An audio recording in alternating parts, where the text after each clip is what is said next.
We also wanted to talk about the function that we have in society today. There was a little girl who told me that in her school they have a station set up in her classroom where they can move the dial from to ever how they feel. So they move the dial from sad, happy, angry, upset, joyful, right? They have this little like dial so that the kids can identify how they feel and then talk about how they feel.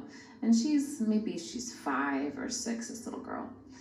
And I said, well, that's interesting. I said, did the teachers tell you then, if you land on a bad feeling, do they tell you how to move out of it? She looked at me like, what are you talking about? No. It's like, okay, well, but what if you turn the dial to angry? Then what? Okay, so you're angry, and then what? And she goes, no, that's it. You just move, you just say if you're mad, then you're mad. If you're sad, then you're sad. You're angry, right? And if you're happy, you're happy. So that's that. And then they just leave you alone.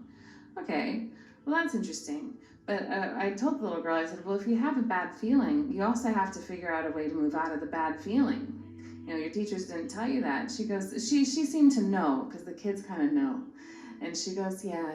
And I go, you're smart, and you're gonna know things that your teachers don't know. If you have a bad feeling, that's fine. It's not fine to stay inside the bad feeling. That's not fine. You have to figure out a way to accelerate out of it.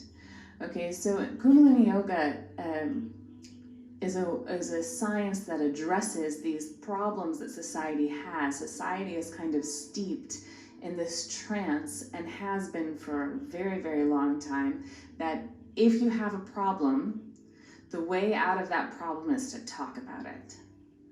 Okay, so this is something that for many, many decades people have been trapped in. If you have a problem, talk about the problem. Somehow that will make the problem smaller. Okay, as yogis, what do we know about energy? Well, wherever you send your energy, you're gonna grow something, you're gonna nurture something, you're gonna make it bigger. So if you send your energy to a problem, you talk about that problem, you analyze that problem, you share that problem with a bunch of other people, that problem is going to become bigger.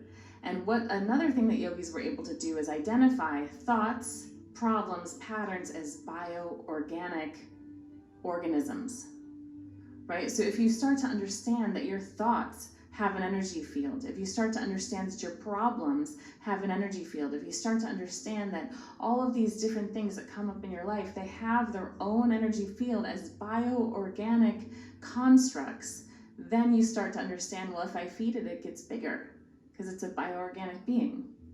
If I give it more energy, it's gonna grow. What happens if something grows? It gets bigger. What happens if something gets bigger? It becomes all-encompassing someday. Why do people get confused about this talk thing? Because it has this much validity to it. If I have something looming big in my head, or just in my head at all, if I talk about it, it does relieve some pressure. So that's true, right? There's something big in there. I just have to call someone and tell someone about this, right? Something amazing happened, something not good happened. I have to call somebody and tell them, right? And I got to tell so-and-so. You send a text to your friend. So there is some truth to that if I talk about something, I get some relief. But the problem is if I talk about something, does it also get bigger? Yes, of course it gets bigger. And I have a soul body. This is me, my soul, right? My soul travels lifetime to lifetime with me, and it takes on different containers. And then I have 3 mental bodies. My first one is negative, my second one is positive, and my third one is neutral. So what the negative mind is supposed to do is show you the negative to protect you from it. That's the function of it. I have an issue, the negative mind is going to tell me what's wrong. The positive mind is supposed to tell me what's right. And the neutral mind is supposed to give me a balance of the positive and negative so that I arrive to the balanced, logical, energized conclusion. But that's usually not how it works because we don't have a practice, we don't have our minds in balance. Usually what happens is negative mind always comes first, the protective mind always comes first. And so what's wrong with this? And it gives you a little list. What's wrong? And then the positive mind comes next. But what oftentimes happens is the positive mind just ends up supporting the negative mind. So the negative mind is feeding the positive mind the data, this is what's wrong, and the positive mind is the helping, supporting mind. So it goes, well, I could give you more examples of what's wrong. So the positive mind then sorts through the psyche, sorts through the environment, and gives the negative mind more data, right? Like a court case. It starts developing, oh no, you're right, and these are all the reasons why you're right. Negative mind, here you go, here's more supporting evidence. And then the neutral mind never engages at all because we don't have a practice to engage it. So this is many people are walking around the planet Earth going, negative mind, here's what's wrong. Positive mind, here's more stuff that's wrong. And that's usually how it works. Okay, so we have this bioorganic situation, we have this thought form, we have this problem, and we give it energy, in essence we nurture it and make it bigger. Okay, what the yogis have said, what they have always said for thousands of years, what the yogis have said, the thing to do with a problem is to drop it. If you have a problem, this think of it as a weight. We're talking again about this bioorganic construct. Think of it as a weight. It has a location in your energy field, in your aura somewhere, in your head somewhere, in your energy field somewhere. There's a location for this thing, and it's people talk about, you know, that it's built into the language. It's a heavy burden, right? A weight off your shoulders, right? When something feels better, it's because you literally carry around these weights in the aura, in the electromagnetic field. The yogis say, drop them. Drop them. If something's bothering you, drop it. Don't talk about it for 10 years, 20 years, 30 years. And if you want to know the truth, what a lot of people do is they identify a problem. That problem is traced back to a central thought form they're battling with, that they've been battling with for lifetimes. It has a specific location in the auric field. It has a specific location in a chakra. And usually all of the problems in your life are associated with this one central thought form. And so all of the talking about it makes it bigger and doesn't help you move out of it. But like I said, this kind of trance that humanity is in, let's talk about everything that's wrong, it's based in something that is valid, which is that if we talk about it, we do relieve some pressure, but it has absolutely no help to start to drop away these problems. It's something that has to be experienced. It's not exactly something that can be described. It has to be experienced. And Kundalini Yoga is a transportation system to move you out of a negative location into a positive location. And the thing about these teachings is that all you have to do is practice a little bit consistently. That's all you have to do. You don't have to practice a lot. You don't have to practice at 3 a.m., right? You figure out how to put this into your life.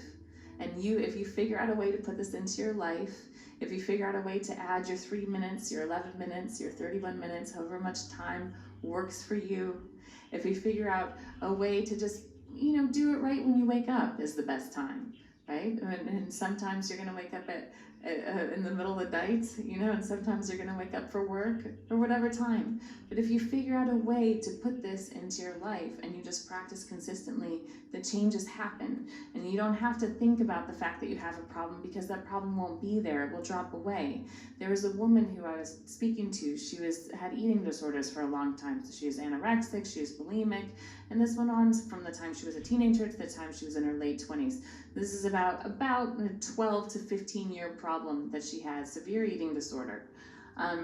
She started practicing Sat Kriya, which is a Kundalini Yoga meditation, and the eating disorder went away. And this is how she described it. She goes, I know that I had an eating disorder, but I don't remember what it was like to have the eating disorder. And in fact, when I look back at the person that had the eating disorder, it's almost like I'm watching a movie about somebody else, because I am so disconnected from that space. This woman is beautiful, she's healthy, she's slim, she's gorgeous, right? She's all those things, but she doesn't have the eating disorder. And she can't even remember what it was like to have it, because what it was a bioorganic, vibrating thought form situation. And it was living right here in her energy field. And all she did was change the energy field. This goes away. So she can't relate to it anymore because it's not there. You know, if the person leaves the room, you're not talking to them anymore because they're not there, right? So the conversation has ended. And so she told me this. There was another guy I met, a lovely person, who was a heroin addict. And I met him the first week that he had stopped the heroin, and he was homeless. And he started practicing. He found a Kundalini Yoga meditation to practice. And this is now, how many years has it been? Maybe 8 years, I'm not sure. This is a wealthy businessman now. Wealthy, traveling the world with a beautiful home and wife. It didn't take very long. But he found two things. He found one meditation and one mantra that he liked. And he just practiced them consistently. That's all you do. You just practice consistently and this stuff works. But you do have to be consistent about it. And you do have to put in the 11 minutes a day or whatever it is. And then these things go away. It is a miracle.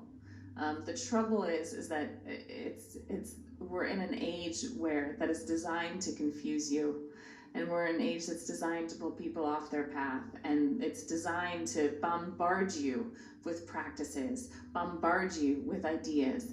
I call it New Age poisoning because everywhere you turn, this is going to make you healthy, this is going to make you healthy, this is going to make you better, thousands and thousands of things, right? If I saw someone say the other day, he's really obsessed with like CBD enemas. That's his practice. It's like, okay, so there's lots and lots and lots of things out there designed to pull you in lots of different directions. If you're looking for health, you're looking to feel better, there's thousands of people that want to tell you how to do it. But the problem is that most of these people don't know what they're talking about, right? So we're designed to be confused.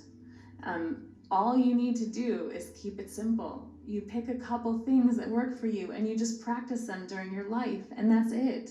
Just keep it simple. If you think about Kundalini Yoga, there are thousands of meditations. There are hundreds of yoga sets. I can't count how many mantras there are. There's more than thousands. It's not quantifiable. And so it's confusing because we go, well, we want to try everything. You go to a buffet, you don't get confused. You put a few things on your plate. You don't try everything because you'd get sick, and that's gross. To put everything from the buffet on your plate. Like, no one does that, right? So that's not how you're supposed to practice Kundalini Yoga. You pick one or two things, just a couple things that work for you, and then you can forget about everything else. You don't have to worry about learning a 5,000-year-old science unless you want to. That's available too. Everything's available. You want to come learn everything that's ever been taught? We have a Kundalini training coming up. You should join it. But if you're just here, and you're just here because you're here, then you should just pick something. You have a relationship with these teachings, pick something that you like and practice it every day and don't change it. Does that make sense? There's this meditation I came across in the archives called Meditation for Mastery. And it said at the bottom, this was Yogi Bhajan's meditation. He practiced it for 26 years. That's an example of how long you can practice a meditation for, 26 years. And in the ancient times, it was easy to practice. And the reason it was easy to practice is because everyone lived in monasteries and they knew what they were supposed to do. There's no Netflix, there's no Erewhon, and there was nothing else to do. So of course you're going to meditate. What else are you going to do? You're in a monastery with a bunch of other monks meditating, right? The life path is very clear. But there was an interesting yogi who said, Bhavana Halsing, Sant Bhavana Halsing, he said the Guru sent the most devoted students to the West. Why did he say that? Because you have to have a devotion, you have to have some kind of drive inside of you if you're going to be able to practice with all this distraction and bombardment of other things. You have to have some kind of drive and some kind of commitment to the teachings if you're going to incorporate it into these very, very busy lives of everyone's here, right? So the goal is to pick something, and you don't have to battle the thought forms anymore. You don't have to battle the problems anymore. They go away. They drop. They just drop. And you don't have to spend a lot of money and time. And talk therapy, I think, is the first thing that they used to call psychotherapy. And there's also, a pharmaceutical cartel that's involved in all of this. And we call it a cartel because it's more powerful than the recreational drug cartels. Exponentially more powerful.